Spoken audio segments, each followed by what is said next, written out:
right. Sarge, you got me? Yes, can you hear me? Yes, I got you loud and clear. Everybody hear us good? Thumbs up in the chat. All right. Welcome to the very first Guns and Coffee podcast interview. My name is Michael. You can call me Guns and Coffee. You can call me Michael. You can call me, hey, you over there with the face. Call me whatever you want. Anyway, thank you all for sticking around from SergeantHeine's stream. I'm looking forward to this. I'm so stoked.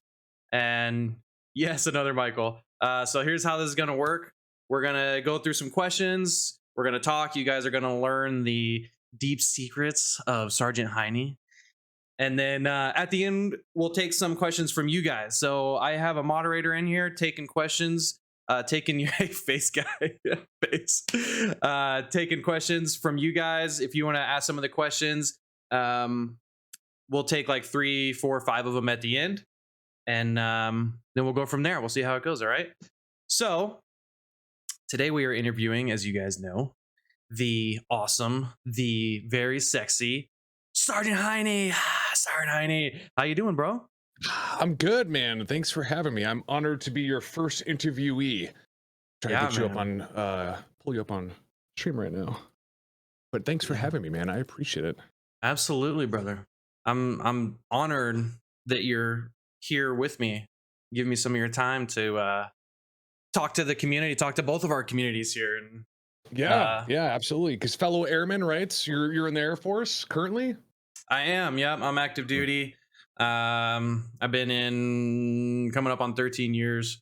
So it's nice. It's good wow, times. You're over the hump. Yeah, you're over the hump. 7 years left, and retirement is right around the corner.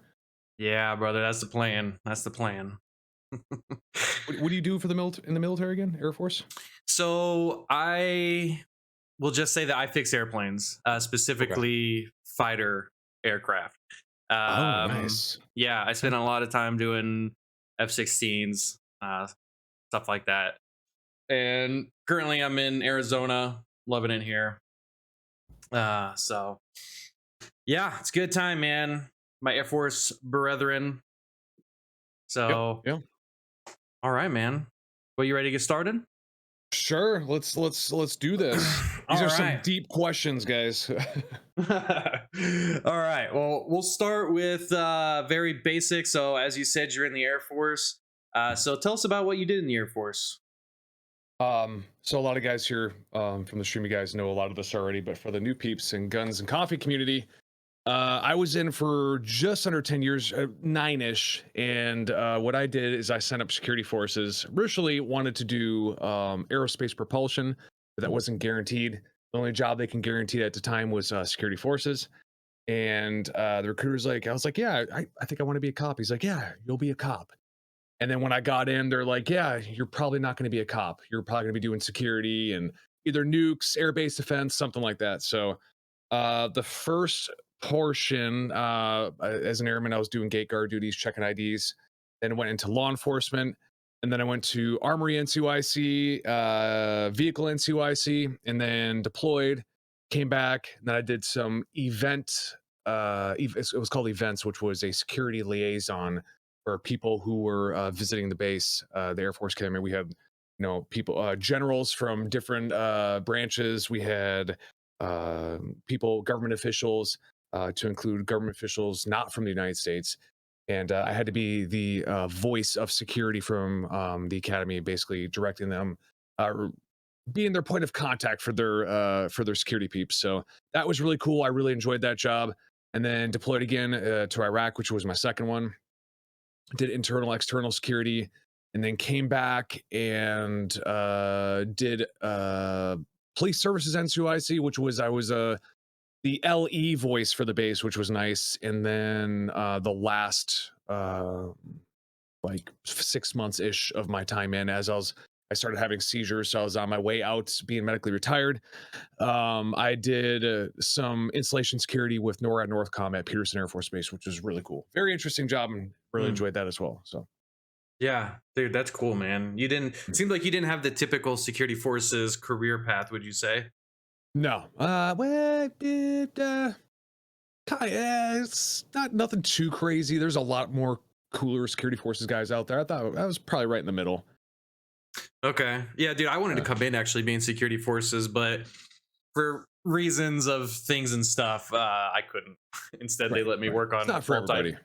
Yeah, and I am kind of thankful, but honestly, I don't know if you know, but maintenance and security forces in the Air Force is kind of at that same just level of sucky job. Yeah. Yep. So, all right, cool, man, cool. I've known a lot of cops, and they're all usually pretty good dudes. So, Mhm. um, all right, so let's get moving on. How long have you played video games slash squad? So first game, or I've been playing video games since I was, I want to say 4, which was back in the day, Nintendo. Okay, you got your cartridge, take it out, had to blow on it, put it in, Yeah. put it down, turn it on. You still got lines on the screen. I take it out, blow on it again. So that's where my gaming started. Was Mario Brothers, the first Mario on Nintendo, and then I played everything since Super Nintendo, Nintendo 64, um, PlayStation, Xbox, and went back and forth between PlayStation, Xbox, and then up until now, and then Squad. I've been playing for I got it, I want to say like a year and a half ago, but I didn't get into it. Like I just dabbled in it. I'd play it once and then put it away because I was, running Dying Simulator. I was like, come back to it. A couple months later, play it again and put it back on the shelf. And then ever since they added helicopters and the Aussie faction, I've been pretty much squad made now. So I love the game. Yes, yes, dude. It's such a nice break from like Call of Duty and all the typical run and gun chaotic shooters. I'm not for those anymore, man. I grew up on them too. Like I grew up playing Doom when I was 5. And then once Half-Life hit, dude, I was everything that came from the Half-Life engine down, like Counter-Strike 1.6, Source, Team Fortress Classic, all those, dude. Portal. Portal, absolutely. Yep. Fantastic game. Anything Valve makes, I just love. Orange Box, man. Oh, dude, Half-Life Yeah, was one of the greatest games I ever played. Orange Box. I love the absolutely. story. I loved everything about it. And I wanted to get a VR, right? But I was kind of like, I'm in no rush. But when they created the first Half-Life game since I don't know when, which was Alexa or Alex, forgot what it is. The It's a VR game, continuation. yeah, Half-Life Yeah. Alex, yeah. So I'm getting VR basically was just for that, to Yeah. play that. And I believe and I still hope they will make another Half-Life game. I think they will. I still think so. I agree. I think they will. Because Because money. they didn't finish it. It was Yeah. Half-Life episode 2. Half-Life 2 episode 2 was the last one in the story, and it didn't finish. It finished with like you crashing on a train. So it's like we got more to tell on this story. But yeah, man, Half-Life is the OG. So, what originally made you want to stream? So, man, this question is daunting. Because when I actually did some soul searching, thinking like, why did I start streaming? I don't know exactly like one reason why I started. I remember there's only two. So, first of all, when people told me about Twitch, I was like, why would somebody want to watch another person play video games? That sounds like the dumbest thing I've ever heard. Like, you're telling me you'd rather watch somebody play a video game than play it yourself? I'm like, that's stupid. Why does Twitch even exist? And my friends kept saying, like, dude, check out this guy named Dr. Disrespect and Shroud and this and this and this. And that was back in the PUBG days. And I was like, all right. So watch them. And I was like, oh, this is kind of really cool, man. They have these people that come in and just hang out and chat with them and they play games. I was like, well, I'm retired, I don't got really anything going on. I'm just like, you know what? I think it'd be really cool to find some people like-minded like me to play games with, because once I got out of the military, not to sound like really like kind of like a hermit or weird depressed, but like that transition to civilian life was really difficult because I go from having my friends with me and then sometimes they leave, they travel, go to different bases and stuff, but you have all your friends with you coming back, and now the only friends I had here were the ones I went to high school with, right? And all those people are in their own lives and some of them never changed, never left. And it's just like you're the shoe that doesn't fit. You're just like, okay, I don't really have any friends anymore. So I was like, okay, well, I turn towards gaming. And I thought that could be a good way to meet people who also like gaming and things that I like and kind of build a community around what I like in the, not necessarily like an echo chamber, but like-minded people. And that's exactly what happened. So that's why I started. Awesome, man. Yeah, I haven't experienced that yet because I'm still in, but I have heard that the shift can be really hard going from military to civilian. Very Because hard. it's yeah. Okay, cool, man. That's awesome, and that'll come into play here in a few questions as well. Your answer there. All right, so explain to us your daily routine on. Give us a streaming day and a non-streaming day. What do you do? So streaming day is I wake up and I sit at the end of my bed and I contemplate life while looking down at my rolls on my belly. No, I'm just kidding. I wake up, I get up and I go upstairs and I make my overnight oats, a 3 egg white omelet with a glass of okay. First of all, before I go any further, I'm a very routine, reliant person. Like I really heavily weigh on my routines, and it's kind of my way of having this idea of kind of like control over my life. It's like control of the chaos, that as long as I have my routine and I can keep that control, that everything kind of just stays on track. Anxiety and all that stuff, all the battles that we as human beings deal with on a daily basis, having that routine makes me feel like I have that control and that grasp, of my life. So I wake up, it's the same breakfast every day. It's overnight oats, and 3 egg white omelet, and V8 splash, a small glass of that, and then a giant glass of water because you need to hydrate. And after that, it's emails, messages, and any work, because my family is in the real estate business. Any work they need help with, I generally catch up on with them. And hit the gym, shower, and by the time that's all done, I got about an hour before my stream starts. So I usually hop in, hang out in Discord, chat with people, also catch up on more Discord messages, stream. After the stream, I am utterly brain dead. I cannot even have a conversation with somebody. For the streamers out there or anybody who has streamed before, trying to have a conversation after 8 or 12, 8 hours of streaming ish is impossible. Like I just can't even talk to people. So I end my stream. I usually get a giant bowl of cereal or something to eat, and I just go zone out. I watch another person stream or some YouTube until I wind down for the night and fall asleep. So,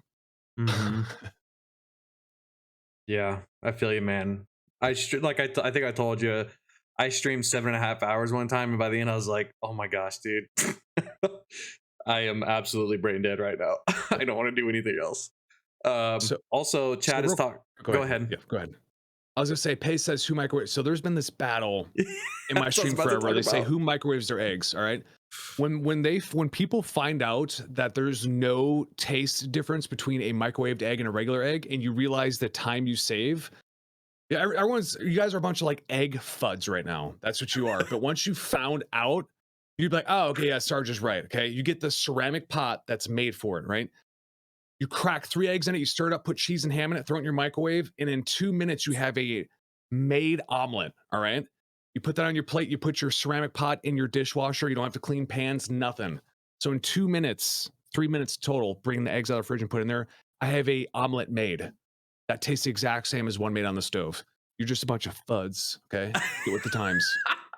Give it You have the to have the times. right tool, though, Pace. You have to have the right tool to do it, though. I'm trying it right now. Oh man, that's so funny. I have never even heard of microwaving eggs, bro. That is insane. If you saw microwaved eggs, looks like you'd gag. I'll have to try it sometime. I'll try it and then I'll see it. So you just raw egg in there and you microwave it? So there's, like I said, it's a little ceramic pot. Oh, Because if you just okay. put it in a Yeah. bowl or something like that, it's probably gonna work. It's a little ceramic pot and it cooks it perfectly. So Yeah, okay. Not in a coffee mug. I think Pace probably is trying to cook it in a coffee mug right now. No. Oh man. Also, that little ceramic pot too, just FYI, a little bit of brownie mix in there with some milk. You put it in the microwave. You have a freshly hot made brownie in like a minute and 30 seconds. Oh heck yeah. Just FYI. So Okay. multi-use. Okay. I feel you, man. Hey, I'm not against it. I'll try. I'll try it. I'll try it. Like I'm trying to convince people here. Everyone's like, Sarge, chill, bro. I'm just like, Yeah. no, listen to me. Oh man, that is so funny. Okay, so why?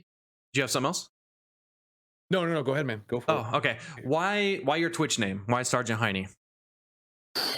So, my whole life, I've never been called Jacob, only by my family. My whole life, it's been Heine. Heine or Heineken. Heine, Heineken, Shiny, every variation of Heine you can think of. But that's what I've been called my entire life. And when I was in the military, same thing. It was Heine, Sergeant Heine, all that kind of stuff. And when I made Sergeant, retired and got out, everyone just called me Sergeant Heine. My friends called me it, my family called me it because they thought it was funny, Sergeant Ass, right? So that's all I heard. I was like, you know what? It's a unique name. Why not just create it, make my Twitch name that?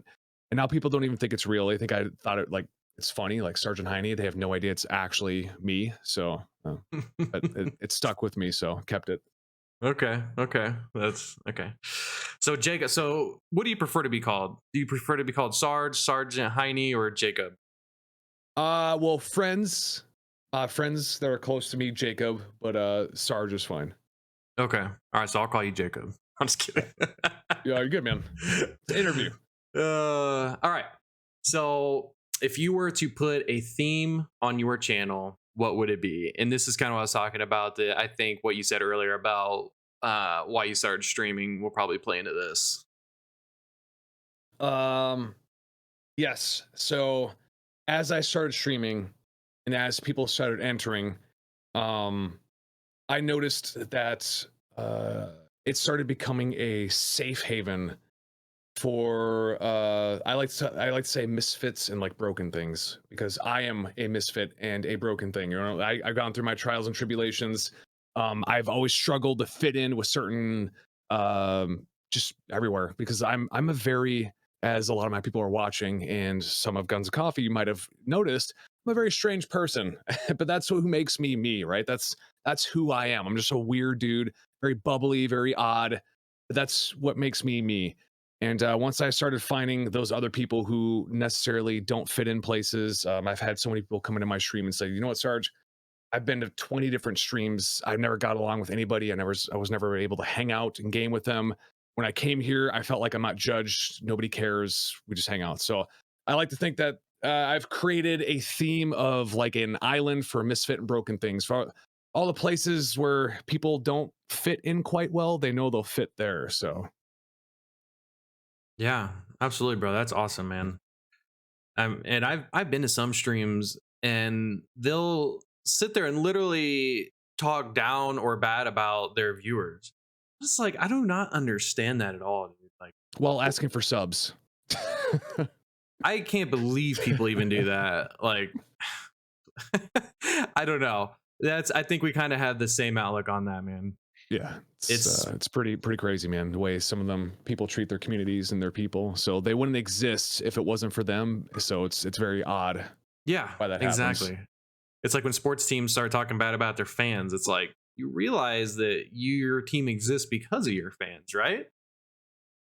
So, I mean, it's the same concept. And I mean, you know, what's funny.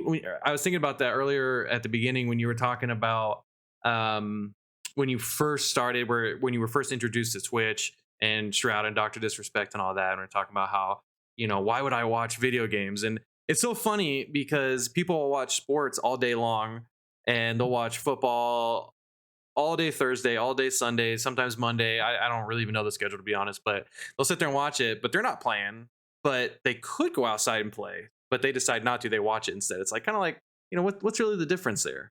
So I truly think that Twitch and the video game streaming, the whole platform, everything, I think will grow exponentially, especially because these generations, these younger generations, are the ones that are moving up and up and up, and the older generations that think it's stupid are kind of getting older, and you know there's a lot more people that enjoy this kind of stuff than there are that don't, and you know eventually it'll become the norm. Yeah, it's the future. Yeah, I agree.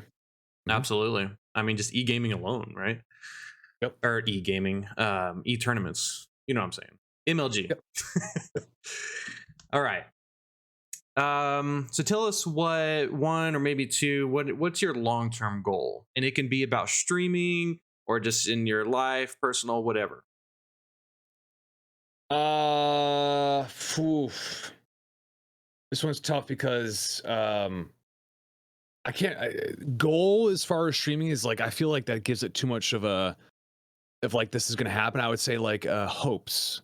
My hope is to see how like it's kind of an experiment. Like I want to see how far I can take the stream and until because I feel like everybody, most people, maybe some streamers peak, they peak and then they crash and burn. They slowly kind of just die off and fade off.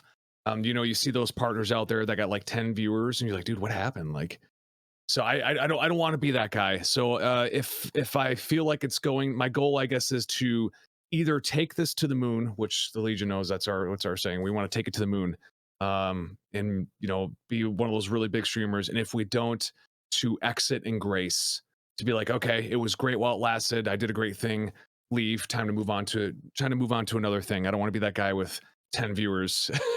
You know what I mean? As a partner, Mhm. like when it's time to I'm not saying knocking anybody with 10 viewers. Please don't think that. I don't want to be, know when to leave.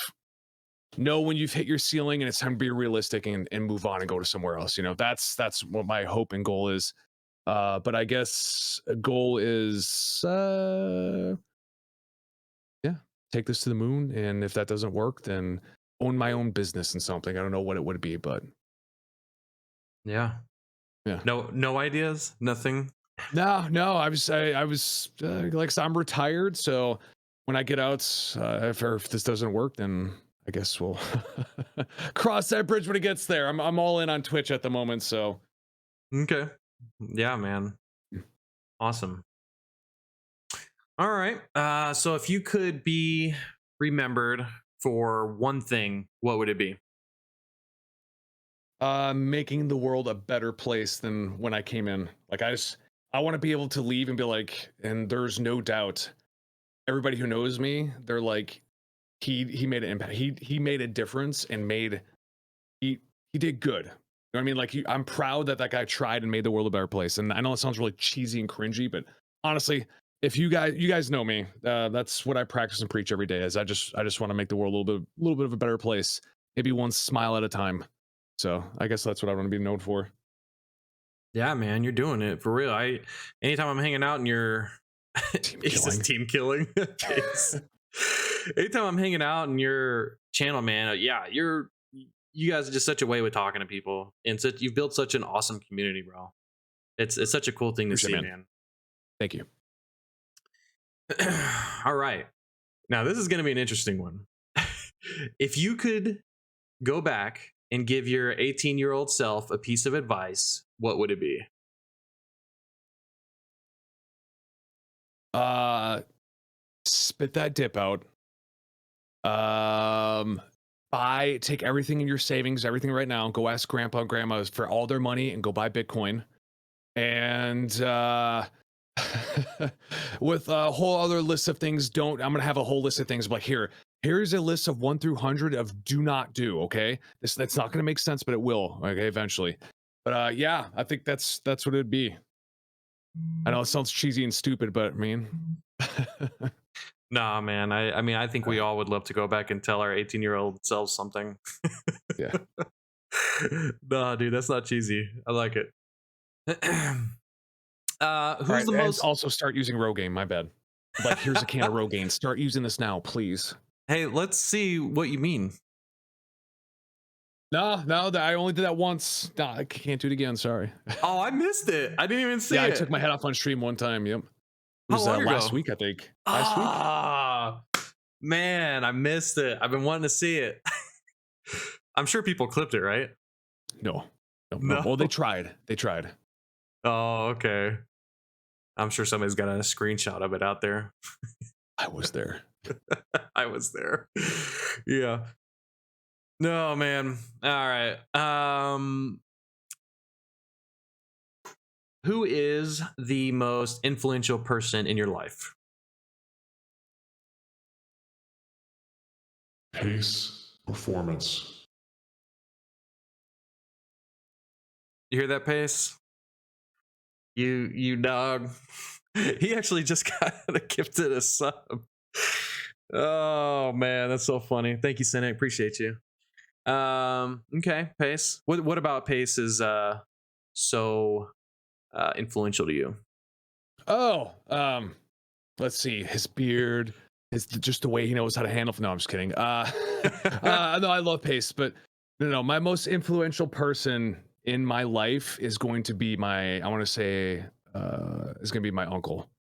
My uncle and my mom. Before you guys make any uncle jokes, my uncle, when I was a kid, would stop by, and he was in the army, and he'd be in his uniform, and just like, I only got to see him like once a year, but he was just the coolest. I looked up to him in every way, and he's one of the biggest badasses I've ever met. He was an army intel guy, 20 years, got out, did it contracting. He was literally the typical intel dude, big ass beard. Like, I've been there, I've fucking seen everything, I've done like the guy, he's a straight through and through badass.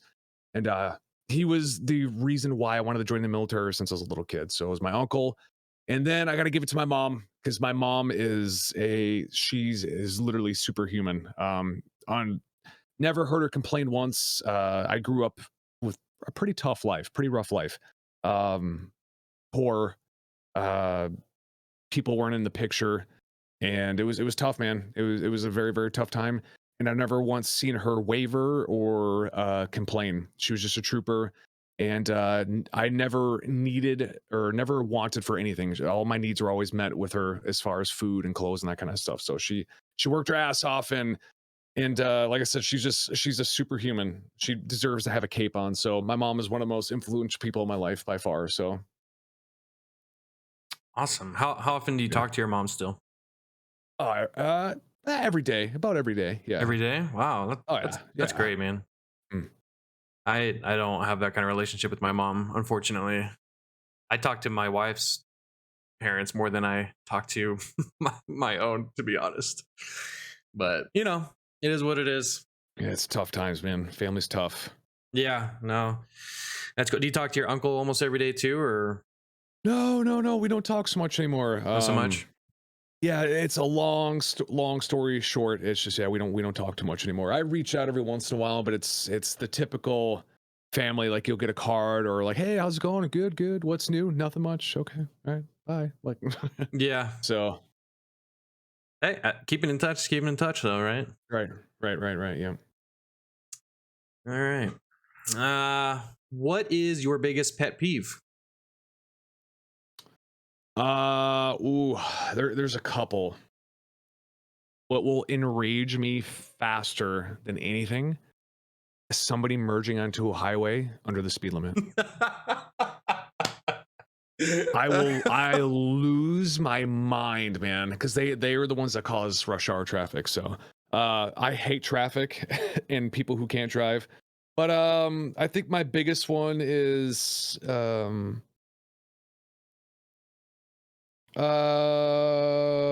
it's tough, man. I have so many little ones as far as like people go, rude people, that kind of stuff. But yeah, we're just gonna go with that. I'll keep the funny one. People who can't merge. That's not even funny, bro. I mean, say less. Oh god, dude. I used to live in Utah, and those drivers are just it's hard to explain them. They're just kind of oblivious is the best way to describe them. They don't have road rage. They're, and they don't drive too fast or anything like that. They're just kind of oblivious. And you're like, hello, like they'll be driving, you're on a 3-lane highway and there's 3 of them driving the same speed, which is below the speed limit, and you can't even get past them. That's driving in Utah. Shifty says his is people who microwave eggs. Are easy and good. Thank you, Armored Scared. It's just that easy. It's easy and good, man. Easy and good. Easy and good. All right. So we've just got a few questions left here. Keep in mind, guys, if you want to throw some questions in there, please do so, and we will ask them once we get done here. So think of whatever you always wanted to ask Sarge and maybe wasn't appropriate for his stream or something like that. I don't know. Just throw in whatever you want. It can be funny, serious, whatever you want. What is, and we talked about this a little bit when we were talking before. What's a common myth about being a streamer? That it's easy. I think people have no idea how hard streaming is. It is by far, I mean, I've done a lot of difficult things in my life, a lot. But streaming is by far the hardest endeavor I've ever went on. Um, yeah, it is. A lot of people think it's you just turn like so many of my family members, so many people I've talked to about streaming, they think you just turn on camera and you start gaming, and it is so unbelievably hard. If it was easy, everybody would be doing it, right? And there's so many people out there who are trying to do it. It is monumentally hard for a thousand reasons, and one of the biggest ones is nothing is guaranteed. Nothing. Even if you stream for 10 years, 8 hours a day, nothing is guaranteed, and everything you have one day could be gone the next. It's the hardest thing and the biggest gamble I've ever done. So Yeah, man. Well put. And when we were talking about it before, I basically said you spend more time not streaming than you do actually streaming in front of the. You spend more time preparing your stream and making it better than you do actually in front of the camera. Because that's, I mean, yes. I'm sure every good streamer is like that until it's like perfected and you're up at the 10,000 viewer level. Maybe, I don't know, because I don't know what it's like to be up there. Then by that point you've got people working for you, full time as well, I'm sure. But man, totally agree, dude. It is, I mean, I'm just kind of starting out, and it is definitely not easy. It shouldn't be easy, I would say. If it's Right. easy, then you're not trying hard enough. And also too is just knowing, like, like I've talked about this on my stream many a times. There's a formula you can follow that will give you the best chance at streaming, but it's just like there's no guarantees. You could do everything right and just not get a community at all, or get a following or viewership. It's Mm, just the way it is. It's very, very difficult, very hard. So absolutely. And Cynic says nothing in life worth having comes easy, and that is 100% true. agreed. Agreed. Yeah, that's a good way to put it. So, what's the most important lesson you've learned from streaming? One of the things that shocked me the most is how many kind people are out there. Just daily life right now, being on social media and just being around people, I've literally lost hope for humanity. I was like, wow, we are totally screwed. There is no kind people left in this world. And I think I was shocked at how many kind people there are still left in this world, and like-minded people. So I think one of the biggest lessons, man, that's tough, dude. Oh, you're good, man. If If you, if you yeah, I don't know. I think biggest lesson I learned was, if you want something, you truly want it, make a plan and put the work in to get it, because like Cynic was saying, nothing comes easy. If you want something, don't give up until you get it. So absolutely, man. I mean, seriously, Cynic said it so well. Nothing in life worth having comes easy. I mean, yeah. if it was easy, everybody would do it, as Tom Hanks says Mhm. in that movie. What's that movie? We just watched it recently, my wife and I, where he's the baseball coach during World War II. A League of Their Own. Oh yeah, yeah. There's no crying in baseball. Anyway, all right. So before I ask my last question there, let's take some of the questions from the audience. Tack Attack says, what is the worst injury you have ever suffered? For example, broken bones. The worst, most pain. You could probably debate whether how bad this injury was, but the worst injury as far as breaking a bone was my nose, and the reason why is because it healed crooked. And when I went into the doctor, they're like, we have to re-break, we have to set your nose. And this was like 6 months. So it's like it's fully healed. And I was like, okay. And they're like, yeah, we're gonna just put it right back. And I was like, okay. They're like, yeah, we're gonna have to re-break it. I was like, yeah, okay, okay. The lady comes in, she's got like these needle nose pliers, right? Like this long, puts them all the way up my nose, right? If you've ever had anything, I mean, you guys had COVID tests, having that go all the way up your nose is very uncomfortable, right? You're like gripping the Mm-hmm. chair. Well, they went all the way up into my brain with needles, pliers, grabbed my nose, and snapped it. And that was the single most pain I've ever experienced in like a short, like I literally lashed out, right? Like, "Ah!" I was like 16 years old, I think, and blood just pouring out of my, it was awful. That was the worst, I think, single thing I've ever experienced as far as pain or an injury goes. So that was awful. Do not recommend. Jeez, But man. broken fingers, I fractured one arm falling off a fence as a kid, but that's about it. That's about it. I haven't really had too many crazy injuries as far as broken bones go. Yeah, it's funny. I've actually had the same thing. I took a baseball right to my face, broke my Mm. nose. I was bleeding all over the Oof. place, and I never got it. I never got it fixed. So my nose is actually crooked, kind of little off center and everything. Just because I went home and that was the end of it. I just Mm. was in a lot of pain, couldn't see straight. Went home and slept, and that was the end of it. I should have gotten it fixed, but I did not. Yeah, your nose looks. I don't. It doesn't look crooked. Like you look good. Oh, Yeah, thanks. 'cause you can tell when somebody's not set right. You look at them. You're like, oh, dude, you need to get that fixed. Yeah. Yeah. Mm-hmm. Yeah, good times, good times. B Rad A, it's the B Rad. Says, what are you most afraid of? It's a good question. So this is gonna go back to something earlier when we were talking about a goal, and I kind of forgot. Um, I have an answer for that one, which is part of this one now. This is gonna sound a little cheesy and cliche, but my goal is to be successful enough in streaming and in my life to take care of my mom the way she took care of me. I know that sounds like really cliche, guys, but please, I really mean, I genuinely mean this.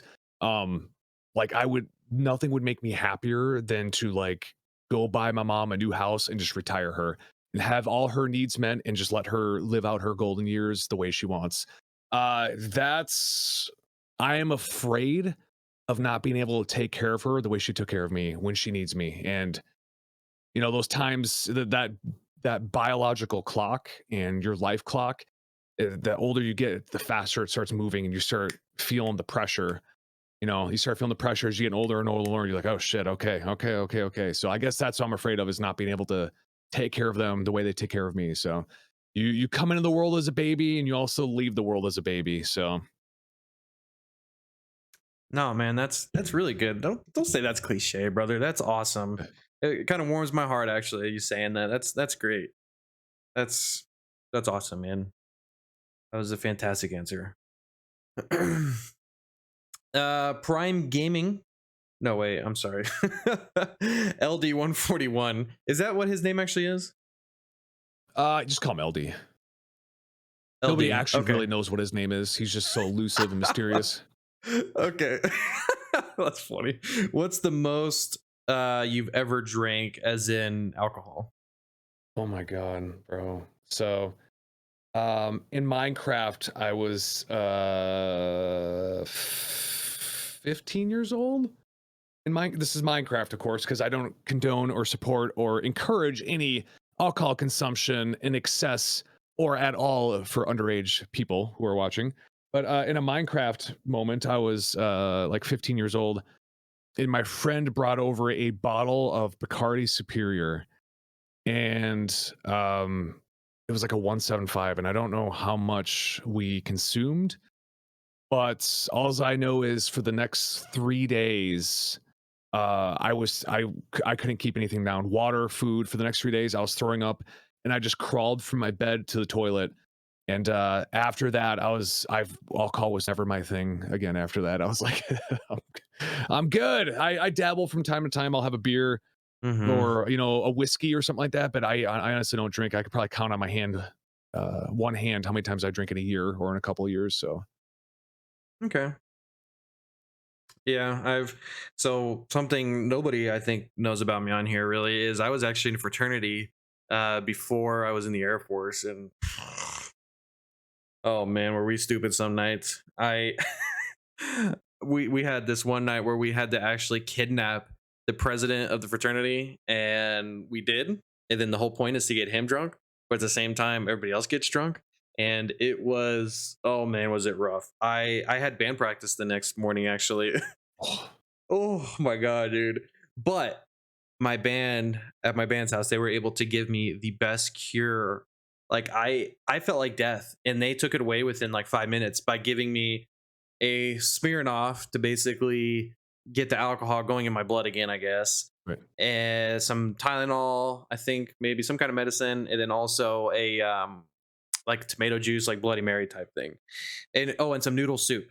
And I think is what it was. And like that, it was gone. I was like, wow, you guys know what you're doing. And they were big Yeah, what the drinkers. hell? Some weird science concoction, but they're like, this will actually cure you. That's crazy. It was, dude. I don't know if it was something like that, that if it was one of those things or if it was this kind of everything. I don't know, dude. But it was like, it was gone. And I was ready to play after that.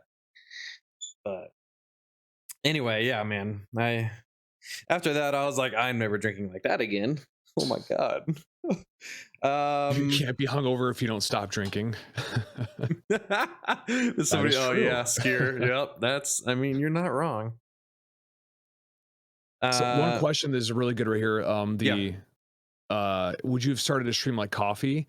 And the answer is no, I wouldn't have. The fact that coffee is able to stream and be active duty is actually honestly mind blowing to me. And bro, kudos to you, because again, I barely have, between streaming and just my personal life stuff, I literally have no free time. I have about an hour to two before I go to bed and an hour to two before I start streaming for free time. So the fact you're able to be active duty and do that, man, fucking props to you, bro, because I don't think I would stream if I was had a full-time, even if I had just a full-time job. I don't think I would stream. So Yeah. Oh, thanks, man. I mean, yeah.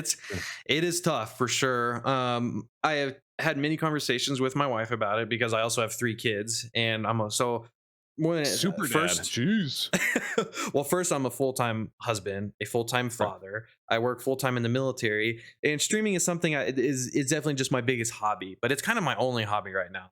So I spend a lot of time working on it, doing stuff like that, and I don't stream as nearly as much as I would like to.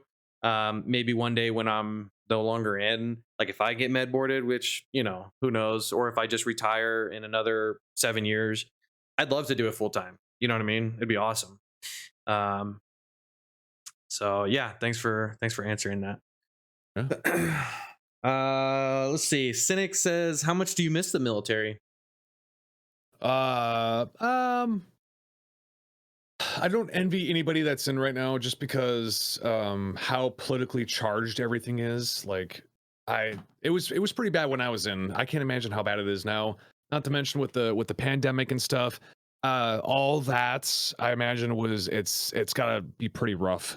So, but setting all that aside, I miss the military a lot. I planned on doing. I had no intentions of getting out. I was going to be in 20 years plus. I would plan on being a lifer.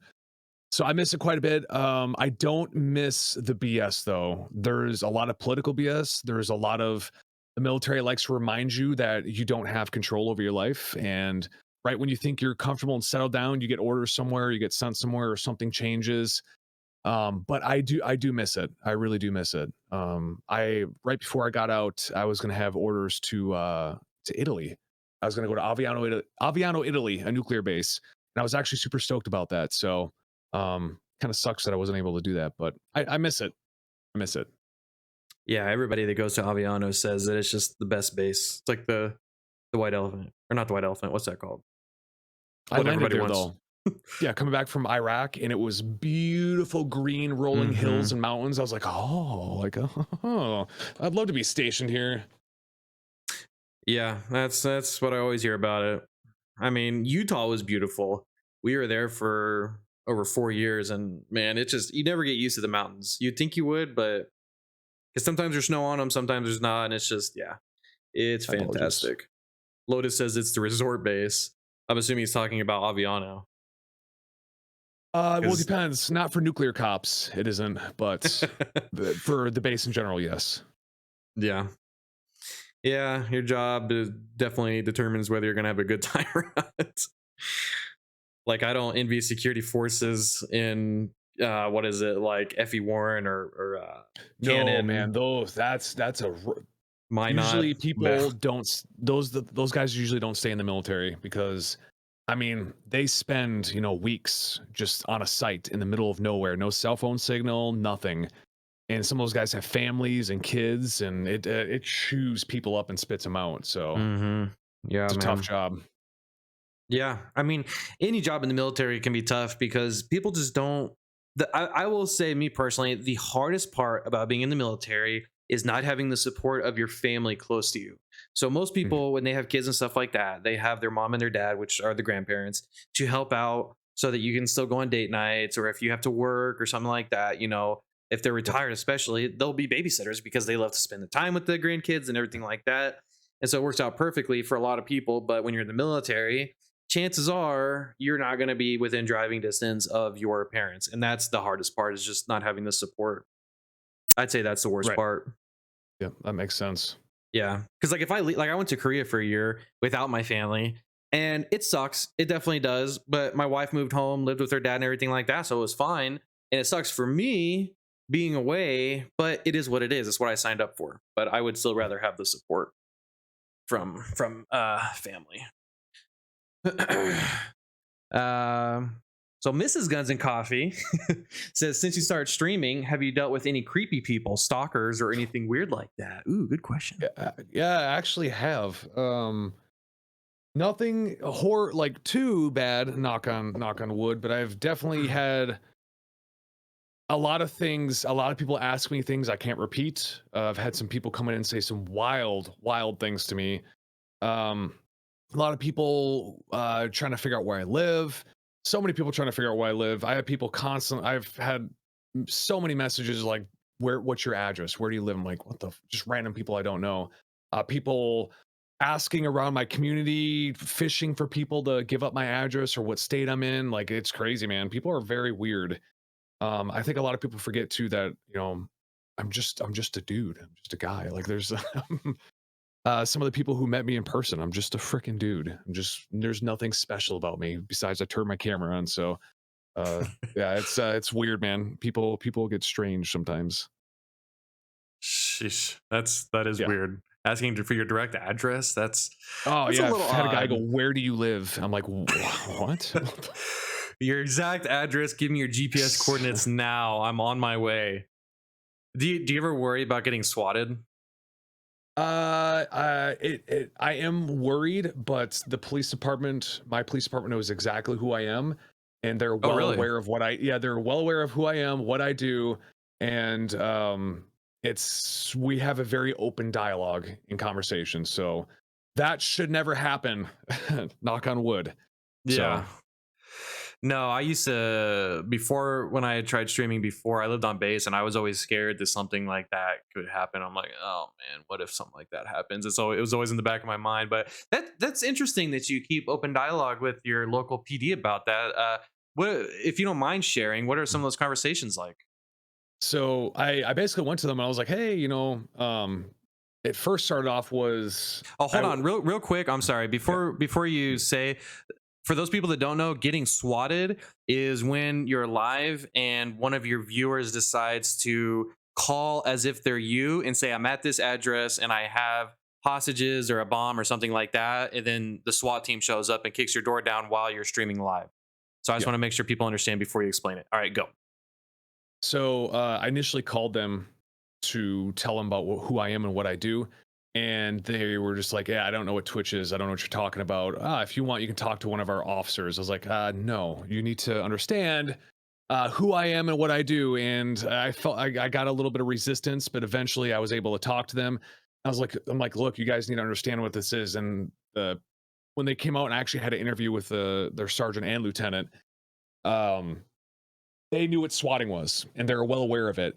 I was like, "Guys, I'm like, you need to understand this, right? If I'm at my computer with my headphones on and I don't hear you come in and you guys are coming in, I'm confused, you're confused, and you open up a door and see a wall of guns, we need to make sure no accidents happen, right? I don't want to get somebody getting hurt. I don't want to get hurt. I don't want anybody getting hurt because if I hear commotion in my house, I'm going to assume the worst." So they're Hmm. like, "We completely understand. We get it." And we're like I said, we're on face to face name basis. They have my personal number, everything. So again, knock on wood, should be avoided. Should. Okay. So you went into the station to talk to them. Yes. Okay. Sit down, full on interview. Yep. I might need to do that sometime if I ever get, any further. Maybe just do it anyway. Might as well, right? Yeah, because I've seen some of those videos, man, and there are some bad stories out there too about that stuff happening. Right. It is not funny, and I think it's a federal crime actually. Oh, if it's a felony. If they catches who does it, they go to prison.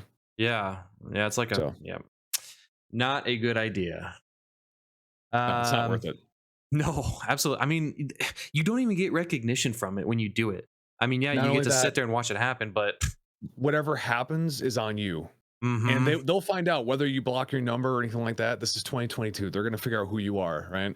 Absolutely. And whatever happens is on you. So if somebody gets hurt, those charges are going to be reflected on you. If somebody were to get shot or somebody got hurt, somebody lost their life, that's going to be on you. So you're not only going to get false reporting, but you're going to get a murder charge. So it's like, was it worth it? So yeah, exactly. Like, can you live with that too? It's like, man, I mean, if you're, I don't know. And it's probably like, I won't go there. Right. Fractalize says most memorable moment in the military.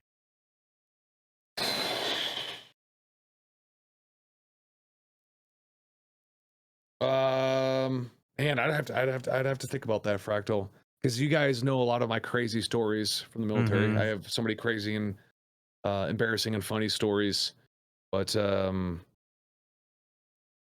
sorry guys, my sounds don't work during the podcast. Sorry about that. Don't waste your points. My money don't jiggle. I got quite a few. I think my most one that I don't tell anybody, and this is why I don't tell anybody this because most people don't believe me, is I met Prince Harry and spent almost an entire day with him. Oh, cool. Yeah, I was the security liaison for the Air Force Academy, and we had him as well as several big country music artists, just artists in general. I met Smash Mouth, Big and Rich, Dierks Bentley.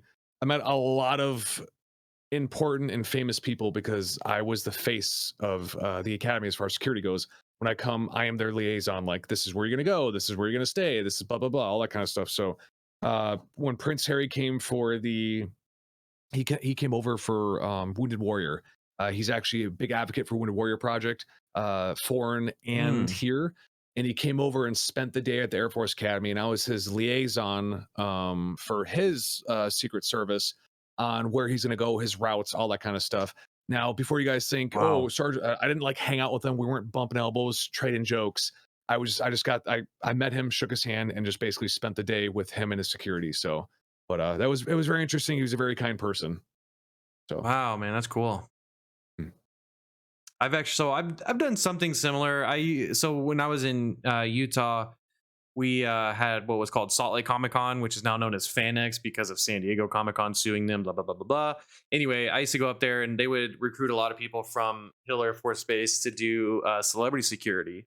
And man, that was so much fun, dude. I can't tell you how much fun that is to just hang out with random celebrities all day and really get to know how they are in person. I can tell you some stories about some celebrities, but that'll be another time. Another time. Yeah, I can tell you some that are cool and some that are not so cool. But no, that's cool, man. That's cool. You got to hang out with Prince Harry like that. That's neat. Tack Attack says big spoon or little spoon. Yeah, I'm 6'3", man. Little spoon, of course. Are you? No, I'm big. I'm a big. Who's gonna spoon me? Sasquatch? No, what I meant was, are you 6'3"? That's what was kind of surprising to me. Yeah. Okay. I didn't realize you were that tall, man. My fiance has tried to spoon me, and it was like hands trying to reach over my shoulders and stuff. It doesn't work. So I'm. Oh man, that's funny. Skier says, if comfortable with sharing, why did you leave the military? If I recall, it was medical discharge. Are you willing to go deeper into the story? Yeah, so I got back from Iraq, and as soon as I got back, I went to Airman Leadership School, ALS. They still call it ALS? Yes. Because I sewed on staff in Iraq. When I got back, the terms were, as soon as you get back, the first thing you do is you're going to ALS. So I got back, I went to ALS, and I started having these weird symptoms, just like sick, nauseous. Like I didn't feel well, and I was able to make it through ALS. I graduated, and I immediately went to 7 level school. They still call it 7 level school. Yeah. Yep, seven. So I went to 7 level school, which was down at down in San Antonio, Texas. And as soon as I got to San Antonio, Texas, I was like a walking corpse. I'm like, something is wrong with me. Like I couldn't keep food down. Like something was up. And I remember I was in class, and we braked, and I went to the gas station to get something to drink. And I was pumping gas in my car, and I collapsed. I remember I was looking at my car, and my vision had cracks in it, like almost like broken glass. It was very strange, and I collapsed at the pump. And Mm. I woke up to my hand on the pump, and I was like on the ground like this. And I woke up, I was like, what's going on? So I put it back in. I got in my car. I drove back to class. And I went in the bathroom and I splashed water in my face. And when I looked in the mirror, my skin was like a gray with yellow, and my eyes were yellow. And I Mm. was like, what the hell? I'm like, what? Whoa, this is crazy. I'm like, oh, what the heck? So I went to my instructor and I was like, hey, are my eyes yellow? And he's just like, bro, you do not look good. Like, he's like, you do not look good. He's like, get in the car. I'm taking you. I'm taking you to the hospital. They took me to the hospital, and they looked at me and they're like, okay, you are not good. So so when the hospital says you're not good, and then they get another ambulance to take me somewhere else, I was like, what the is going on? So they actually picked me up from an ambulance from that one, and then took me to a different base, or I forgot where they took me. They took me to a different hospital, did a bunch of blood work, and after the blood work, they're like, your liver and your kidneys are failing, and we don't know why. They're like, we're gonna have to run a bunch of tests, we're gonna have to do biopsies, but they're like, your liver and kidneys are failing. At this point, we're gonna, depending, we're gonna have to start looking into uh transplants. And if you can't get on a donor list, you're probably gonna die. Basically, they were like, you're in the next probably about 3 to 4 months, you're gonna die. And that was crazy. That was very, Oh very crazy, man. because it didn't really sink in though. It was kind of surreal. And I remember sitting in the hospital. I didn't tell my parents for about a month. I sat in the hospital for a month and I didn't tell them. I was just like, I'm gonna be fine. I'm gonna get through this. It'll be fine. And after about a month, I was like, okay, I'm not getting better. I was actually getting worse. I was like, okay, it's probably about time to tell my family. So everybody flew out. They were with me at the hospital, stayed with me at my bedside. I was in the hospital for I was like 3 or 4 months ish. And around the third month period, for whatever reason, I just started getting better slowly. My kidneys and liver started slowly getting better. My numbers started going down, and the doctors are like, "This is the weirdest thing ever." They're like, "We don't know what's going on. You had some kind of acute reaction, whether it was viral, something you were exposed to overseas. We don't know. We don't know what's happening to you right now, because they took biopsies of my liver, kidneys. They don't know what happened." I slowly started getting better and better and better and better. But ever since then, that took such a toll on my body and my mind. I've never been the same since. I've never been the same person since.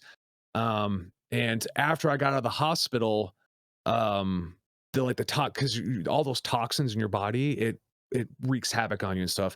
I started having seizures, to the point where I was having 1 to 20 seizures a day, where I was fully incapacitated. So as soon as you start having seizures, you're done. The military, you're not worldwide deployable. You can't carry a gun. You can't drive. You're done. So I was already on the ropes after having my liver and kidneys. They were pretty much going to send me out anyways. But once I started having seizures, they're like, okay, yeah, you're there. You can't stay in. You're done. Mm-hmm. Which was really, really cool that my captain, because they could have medically discharged me and gave me some medical benefits and sent me on my way. My captain actually championed for me to be retired, which was fantastic. And he got me retired as a staff sergeant, and sent on my way. So it was a silver lining. I was I'm retired fully, 100%, which was great. Yeah, it was silver lining. So I don't know if that's answers everything. So I would say so, man. I mean, okay, praise long God story. that you were, yeah, praise God you were good to go though, man. Like that's awesome that you just out of nowhere were good.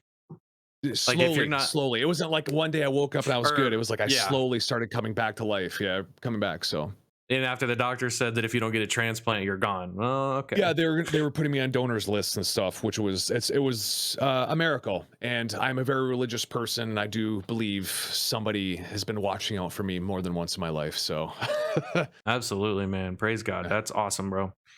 That's a really good story. I'm thanks for sharing. I know some people don't like to share that kind of stuff that's personal, so thank you for sharing that. Let's see. So Schweitz, most memorable moment streaming. Good question. most memorable moment streaming. Where is it? Oh, he's got a prop. Here, I always keep these close by. I got 1, 2, 3, 4, 5, and I think there was like 6 more via Discord. My first, I feel like calling people fans or followers almost feels condescending to me because I consider you guys so much more than that. I have family, friends. When I got my first family mail, they put together a care package for me with a stream deck and some very, very kind letters about how I've impacted them and what the community means to them. This I will never forget. And I keep this close next to my desk because there's days where I question what I'm doing and do I want to keep on doing what I'm doing? And I just look at these and this keeps me going. So that's the Wow, most man. memorable moment. Yeah. Yeah, heck yeah, dude. That's awesome. And that goes back to like what I was talking about earlier, man. The community you've built is just unreal, man. It's awesome. Yeah. Shout out to all you guys, to all of Sergeant Heine's community. You guys are amazing. Every time I'm in your chat, like it's always a good time. Everybody's so welcoming and so warm. Spoiled rotten. Yeah. You are? Yeah, I'm spoiled rotten by these guys. So Yeah. Man, they're awesome. It's unreal. B-Rad, who is the biggest a-hole you have ever met? you guys might have heard the story before. It was a guy, it was an NCO in the military who put staff sergeant on and was like, I am now God. I will be obeyed, and if you don't, you'll be not following a lawful order, and anybody I don't like, I will start paper trails and get you kicked out of the military. Yeah, he was the biggest piece of shit I've ever met, and for whatever reason, Chain of Command loved him because he was really good at his job. But he was an evil human being. He had a dark. He was dark. I didn't like him. Spiteful, terrible person. He's the biggest a-hole I've ever met, and to this day, I've forgived a lot of people for a lot of things, a lot of horrible things. But to this day, I think if I met him, I'd give him peace of my mind. To this day, I'd tell him off. I think so. Yeah, you said he was a staff sergeant, right? Yeah. Dude, we have some of the same stories. Sorry, what? I looked him up recently. I was just like, I wonder if he's still in. He's an E8 now. He's a senior master sergeant. I'm like, yo. No, I'll still tell you off. I don't care, senior. I'll still tell you off. Yeah, you're a mister. What's he gonna do? Right, man. That's so funny. Like we've had a lot of same experiences because same thing for me, man. One of the worst people I've met was a staff sergeant when I was an A1C and senior airman. Dude, he was just the worst, man. He was hazing. Yeah, I'm a staff sergeant. Yeah. I won't go into it, but yeah, I feel you, bro. There's this some people just really need leadership training because there's a difference between being a leader and a manager, and some of these guys just, whoo, man. Being a good leader is very, very hard to do. And so many people are like, oh, I'm a good leader. I can be a leader. It's just like, for the fact that you said that, you probably won't be a good leader. It is extremely hard to lead people and to have people want to be led by you. So it's difficult. That's a good point because you said that. I can already see that you have no humility. So no, you will not be a good leader. Have you? No, go ahead. I was going to say, if you want to, I said this earlier today on stream, if you want to see what kind of a man somebody is, or what kind of a woman, what kind of a human being they are, what kind of character, what kind of integrity they have, give them power. You'll find out who somebody is really quick once they have power. So Yeah, absolutely. Absolutely. Excuse me. Have you read the book called Extreme Ownership? No, Okay, I was listening to the audiobook of it, man. It is check awesome. it out. It's written by a couple SEALs, and it's one of the, I think one of the like top audiobooks on Audible from Amazon. Because I did like the free 4 months or whatever of it, and that's one of the books I got. It is really good, man. It's all about leadership and owning what you do, all the mistakes you make, and everything like that. It's awesome. Yeah, a couple SEALs actually are the ones that narrate it, which is pretty cool. They're the ones that write That's it, and cool. then they narrate it on the audiobook. Mr. Lotus says, on a totally different note, what's the next pew pew you are going to pick up next? He said next Uh, twice. I don't even know, man. It's gonna be a long time because we got merch coming. So merch is next on the horizon, and then we'll start thinking about pew pews after that. We got to get you guys some hats, shirts, and sweatshirts, and some coffee mugs. So Absolutely, bro. Next time we do this, I'll have a Heine coffee mug. yep, caffeine induced panic attack. That's what it's gonna say on there. Oh, nice. Yes. I like it. That's awesome. What is your favorite coffee? I don't think I have one. I Don't just have a like favorite? a light roast. That's what I want. A light roast. I don't like my coffee to be like super strong and bitter. I like it smooth, light, lots of caffeine. Don't have a favorite brand or anything? There is a local coffee place that has the best coffee I think I've ever had. So but I Mm. won't give out their name. Oh, okay. Nice. I would say mine is Black Rifle's AK-47. It's like a chocolate base. Woo, that's good. Good. Yeah. That's the good stuff. Um Twisted says, I don't know if this has been asked yet, but if it wasn't for the military, what would you have done job wise? Good question. I don't know. Probably would have been probably be in jail because I was a crazy kid, man. Not malicious, but I was just crazy. I was doing crazy things. I don't know what I honestly have no idea what I'd be doing right now. For real, I have no idea. Yeah. No idea. Yeah. I feel the same way, man. It's like if I wasn't in the military, what would I do? I was in a band playing shows and stuff like that right before I joined and was not making enough money. So here I am. 12 years later. How many times? Well, hold on. How long were you in the military before you got out? About nine-ish years. Okay, so you can answer this question. How many times before you actually did get out did you say, oh, screw this, dude, I'm getting out? Once there was a couple of times I was like, man, I don't know if I can do this yet, but I don't think I was ever like I'm getting out. No. No? Okay. No, because I loved it, man. Oh, okay. That's good. That's good. I've said it many times. Yeah. Many times at my 3 years, at my 6 year mark. I'd even considered it at my 10 year mark. I'm like, oh, dude, I'm done with this crap. This is so stupid. Here I am coming up on 13 years. Yeah, you're almost there, dude. And then you got pension, medical, like Oh, yeah. you know what I mean? Like it's just you Yeah. just gotta bear through it.